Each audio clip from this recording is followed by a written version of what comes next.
And the funny thing is that when you leave a guy like that, they'll come back begging. That's what guys do. You know, whatever pushes us away becomes a challenge. Men like a challenge. Men love a challenge. We're wired to fix things, and if you present him a challenge, which will be you'll notice that he'll start chasing you more. But he's not gonna start chasing if you. Like a boss. I started to notice this guy in my office building. Finally, after 6 months of cat and mouse, he spoke to me and I asked for his number.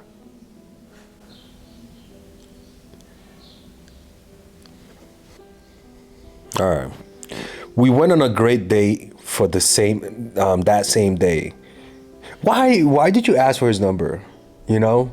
Like, don't do that. Please, ladies, please listen to me, man. You have to understand that you have to be a challenge. You cannot seem so easily won over. Like, I'm not saying be a challenge in terms of like, oh, if you want the pom pom, you got to give me some holy matrimony. No, I'm talking about being a challenge to win you over emotionally, being a challenge to win you over in terms of you spending your time with him. Like, you can't just be asking dudes for their number. A guy would think, okay, this girl's asking me for my number, like, so I'm the prize and she's not. My love, you can't be doing that. You cannot be asking guys for the number. That's that's just not how you do it. We went on a great date that day. On a great date that same day. That week we messed around. He ghosted me for a week. Then I ghosted him back for a week. Quote unquote mirror. She's saying mirror. All right.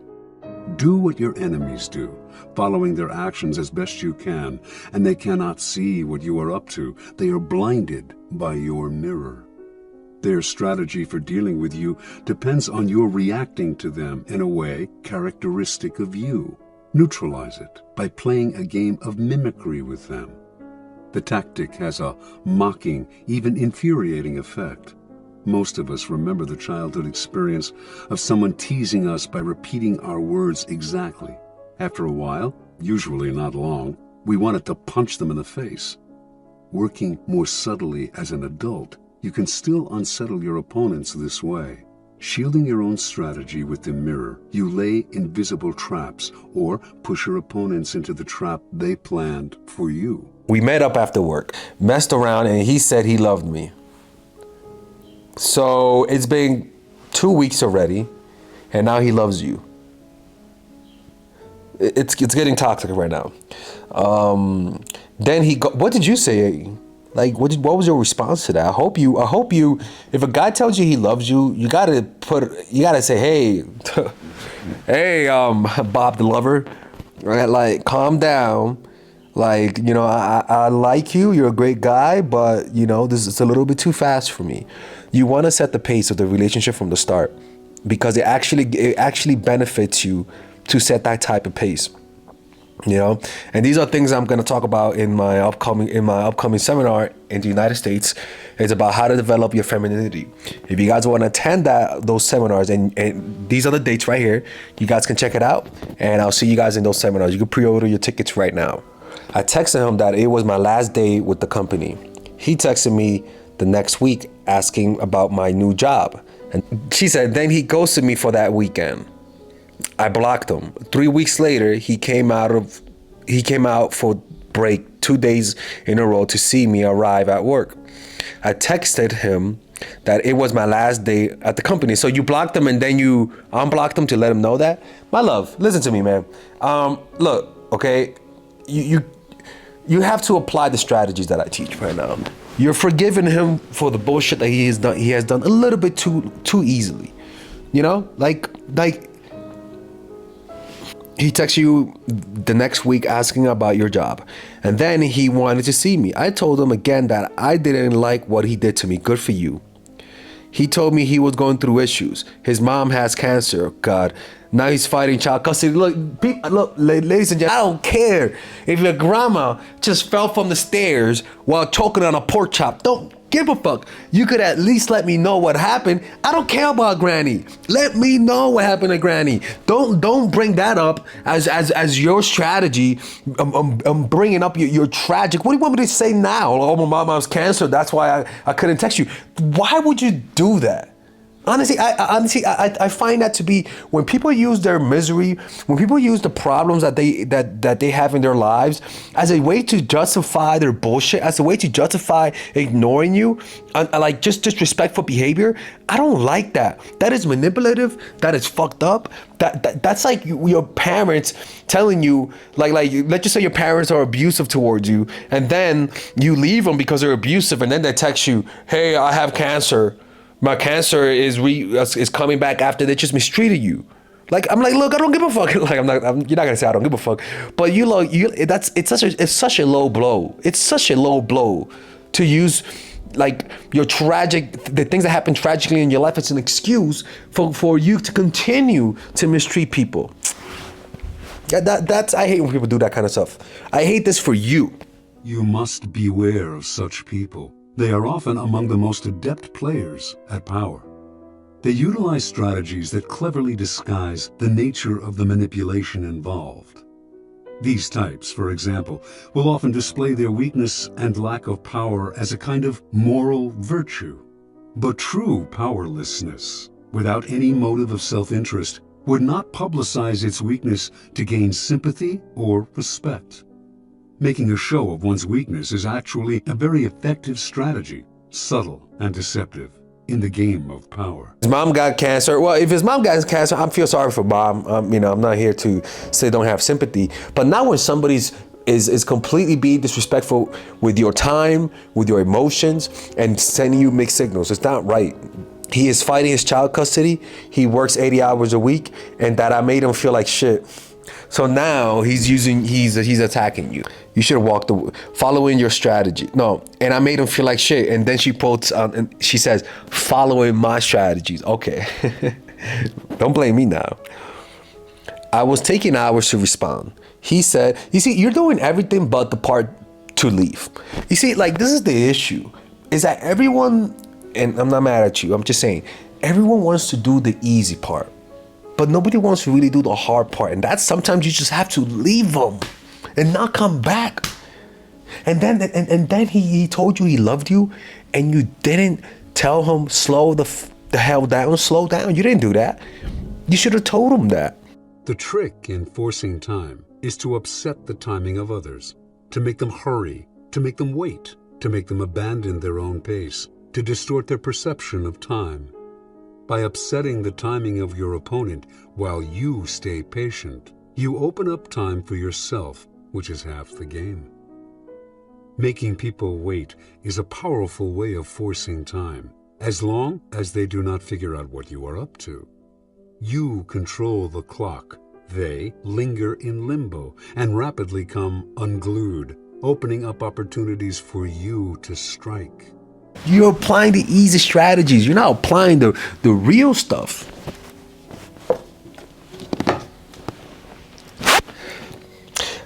I was taking hours to respond. He said, if you were more supportive, it would have been different. Oh my God. This mother, I hate this guy right now, honestly. I apologize.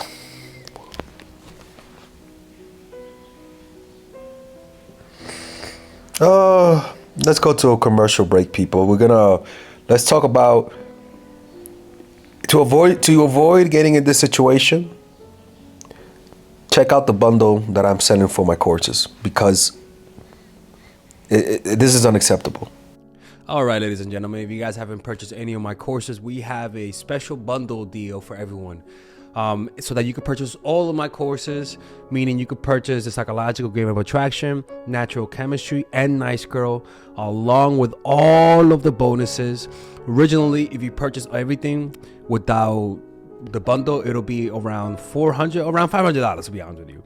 But right now, if you guys purchase it with the bundle, you guys will be able to get all of these courses: psychological game of attraction, which is for women who are single; natural chemistry, which is for women who are in a relationship; Nice Girl, which is a course on assertiveness, along with all of the bonuses, social mastery, practical mastery in terms of how to master anything, social mastery in terms of how to master your social skills, and the laws of human nature, wherein it's part of the Robert Greene book club I used to have.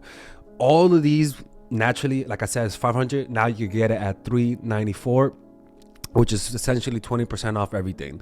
But if you guys want to purchase a more affordable bundle, you guys can purchase the bundle without the bonuses, and that will be at $224 rather than the $300, well, rather than the $293 that you guys would naturally purchase it.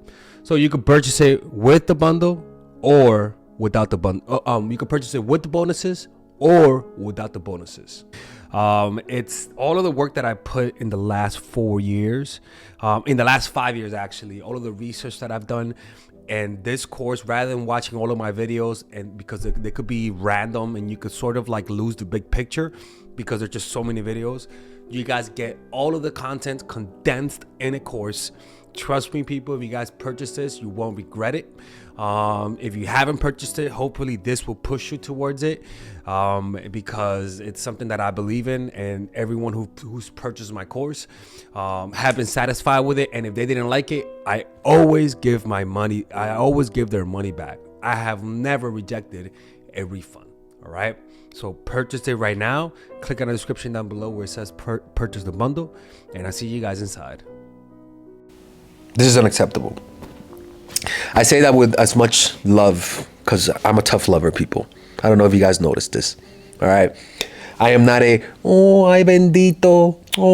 I'm not that type of guy. I'm like, get your ass up. Get up. Stop crying. Take the tissue off. All right, look, this is how we're gonna get this thing straight. I don't care how you feel. Well, I do care how you feel, but we're gonna white knuckle it and deal with the situation. I am not your floating in the clouds like coach. I don't do that kind of stuff. I'm a tough lover. You know what I'm saying? And what I'm seeing right now is that you've been through a lot you've been through some stuff in your life that puts you in a position where you apologize for standing up for yourself. That's problematic. That's just problematic. Never apologize for things you never done before, man. Come on, man. I apologized and I told him he had my total support. In a very nice, compassionate text. Oh God, you even use compassion. Where is his compassion towards you? Where is his desire to help you and be supportive emotionally, not ignoring you? You can't allow people's misery to control how you're gonna respect yourself. Because what he is doing, he's manipulating you. He's manipulating you by using his problem. First of all, I want to see that cancer diagnosis by his mom. like I'm like, that's a little convenient. Or yeah, that's a little convenient. Like, okay, yeah. Look, I'm not saying that's God. You know, I hope his mom is okay. People, you know, like have a lot of compassion for that. You know, but it's not fair that you use that as an excuse to ignore me when you just could have just apologized and say, I'm so sorry. I didn't mean to do that. And the problem is that if this was his first time, okay, sure. Let's pray for granny. Let's pray for mama. But because he's a habitual line stepper and then using all of this as an excuse to do this, come on, man. Come on, man. Come on, man. You come on, man. I apologize, Jesus Christ. He came over that weekend. He told me he was depressed. Ladies and gentlemen, this is why the depressed game works. It works. He's using weakness to control you. We missed each other, we kissed, and we had some passionate sex. During sex, he said, tell me you love me. Oh, but I couldn't tell him. He also told me that with my trust issues is why I pushed him away when he was leaving. Jesus Christ. I do not believe him. And he said that that is why he goes silent on me. I broke your rules and texted him to check on him after a week. He was not doing too good. He had court and therapy that week. apparently he has a complex PTSD, and he also has ignoritis, which means he has this symptom that allows him to ignore people, and it's a legit medical condition, and it's because of that he has every excuse in the book to ignore me and treat me like crap. I don't give a hell if he has ignoritis, ignositis, ignotiti. Don't care, man. I don't care what you go through. You're not gonna treat me like shit. You're not gonna ignore me. You can't let him do that to you. You can't be buying this to this lie, man. What are you doing? You can't do this. People, I'm not mad. I need to make this very clear, people. Because a lot of people think when I read these questions, sometimes they think I'm really mad. I'm not mad.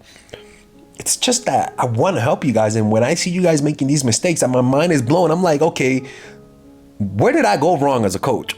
You know what I'm saying? Like, let's keep reading this, man. I text him. He was interested. Oh, no. And he screenshot the book his therapist recommended. He sounds like this guy loves to play the victim. He loves to play the victim. You know what's funny? Like, when I'm sick or when I'm going through something, one time I had something was happening in my life and I felt very stressed out. I was so stressed out that like my skin began to like get like rashes. Like I was that stressed out. It was like a very, very stressful moment in my life, right? And I remember telling the person that I was with, because I was with a person, and I told him, I was like, look, man, being with you is really stressing me out. And my doctor told me, look, because you're stressing me the hell out, and I can't be with you no more. Like you love me, but the way you love me is I'm noticing that it's not a fucking peaceful love. It's a tyrannical love. And you know, she was like, oh, I didn't know that. I'm so sorry. And then it clicked on me. I was like, what the fuck? Because I never use any of my issues as a reason to explain. I never used how people, my symptoms as a person going through stuff, as a way to tell people behave better. But I kind of noticed, I was like, oh my God, me telling her that I'm going through shit, like people will forgive you and will almost bend to your will when they sense that you're going through something. It's like a human need. And it felt icky, to be quite honest with you. I was like, oh, I don't like this. I don't like this at all. So I avoid ever using any of my medical issues. I don't have medical issues, but you know what I'm saying? Like if let's just say, God forbid, I have cancer, right? And you're annoying me and I'm like, oh my God, I got call. You're stop. Just stop having an argument with me. You're causing me a headache. People use their physical symptoms as a way to control people. Foosball. You playing the foosball behind my back? So I can go to school. School? You going to school? Ah! Sorry, Mom. Because it works. Because it fucking works. That's why people do it. And unfortunately, if you're a narcissist, you're gonna use it. I know about this, but I don't use that because it's just a disgusting thing. It's just disgusting, and that's what this guy's doing. This guy will be the type of guy, he'll monopolize on his injuries. He'll monopolize on the bullshit that he goes through as a way to manipulate people. Ladies and gentlemen, that's a low blow. That's a low blow because you're using the human desire to sympathize for the weak, and you're just taking advantage of it, and that's just disgusting and deplorable. Like it's just absolutely deplorable. And this guy is one of those people. This guy is a flaming narcissist who plays the victim and who exaggerates the problems in his life to gain power over people, especially good people with good hearts like you know. And yes, I do. Okay, I broke the rules to have closure. I texted him. He was interested because I wanted something meaningful with him. And that, yes, I loved him. And there wasn't a day that went by without me thinking of him. He responded with, baby, you're acting crazy again. I texted him, that's not nice. I will move on. Wish you the best. You can't let yourself be in this position ever again. All right? Move on. Find somebody else. You could do much better than this. You could do way better than this. Find somebody else, please. All right? Because this guy is just disrespectful. He doesn't respect you as a person. He sees you as just, if you want, first of all, this guy would never respect you because he's just a narcissist. He uses his weaknesses to control somebody with people with good hearts. You deserve so much more better than this. And the reason why I believe you think you deserve this is because you're tolerating it. It's one thing it's one thing what you say consciously. It's another thing what you do. For example, it's like women who say, I don't wear sexy for men. I dress sexy because I feel sexy. I dress sexy because I feel good. No shit. Do you think people say, oh, I don't eat because I want to eat. I eat because I feel good. I'm like, motherfucker, there's a reason why it feels good. It's because that's how the brain, that's how the evolution that's how evolution tells you what to do. Like, the reason why it feels good to dress nice is because there's been an evolutionary history of that being a good thing. Like you don't know why you do the things you do, but you do it all because there's an evolutionary reason why. So yeah, it feels good. That's because it's meant to feel good, motherfucker. Like, you're meant to feel good for looking nice because it's been rewarded through procreating in the past.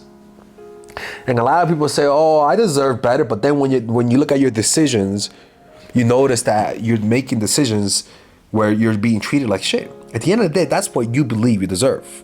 I don't care what you consciously say. That's just called being in denial. That you're just in denial, 100%. And for some reason, you believe you deserve this. And my love, with as much love and kindness, I'll say this: if this is what you think you deserve, then this is what you deserve. And the beauty about this is that it's not a static thing, because then if you believe you deserve better, you know what will happen? You leave him and never come back to that guy, and your standards will rise. But your standards are always not what you say, it's always what you do. It's always what you tolerate. And right now your standards are low as hell right now. You know, you deserve so much better than this. It makes me sad reading these types of things, because I get mad reading it, because it sounds like, if I have nieces and if they went through that situation, I'll be pretty pissed off. I'll be pissed off at the guy, and I'll be not even more pissed off, but I'll be like, motherfucker, you deserve better. He had a girl. Metaphorically speaking, he had a girl. Get him. Shut up, Melissa. It wasn't a smack. It was a smack in the air. Melissa's always trying to cancel me. So yeah, man, you gotta leave them. And the funny thing is that when you leave a guy like that, they'll come back begging. That's what guys do. Whatever pushes us away becomes a challenge. Men like a challenge. Men love a challenge. We're wired to fix things, and if you present him a challenge, which will be you'll notice that he'll start chasing you more. But he's not going to start chasing if you're just giving in to him like this. This should have ended a long time ago, and we let it get this far. Let's not let this happen ever again, my love. Okay. Anyways, I hope you guys enjoyed this video. If you guys want to ask these types of questions, click or work with me one-on-one privately, click on the description down below. We're having a seminar in London at the end of July. So click on the description down below to purchase your tickets. And we already got the location. It's going to be in East London. And we're also going to other parts of the United States. You can see it here. And I hope to see you guys there. And you guys can see how tall I really am, because people are asking, how tall is Father Alex? Father Alex is not going to reveal that on camera, people. The only way for you to find out how tall Father Alex is to go to his seminars. All right? All right, man. Take care.